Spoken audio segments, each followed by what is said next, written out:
Оказывается, ежегодно в нашей стране погибает от суицида 20 тысяч детей и подростков. Это очень большая цифра.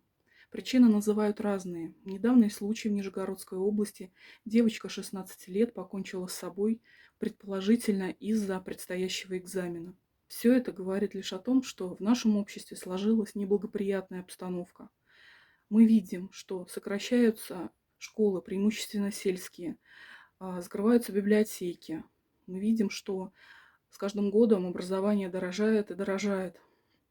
Я считаю, что если ситуация не меняется качественно в отрасли, именно качественно, не в отдельном саду, не в отдельной школе, а в целом в стране, то, как в любом демократическом обществе, ответственные лица, а именно правительство и президент, должны уйти в отставку. Мы, как граждане этой страны, мы здесь родились, имеем право на достойное будущее, на достойную жизнь. И по второй статье Конституции народ является источником власти. Мы имеем право требовать соблюдения закона.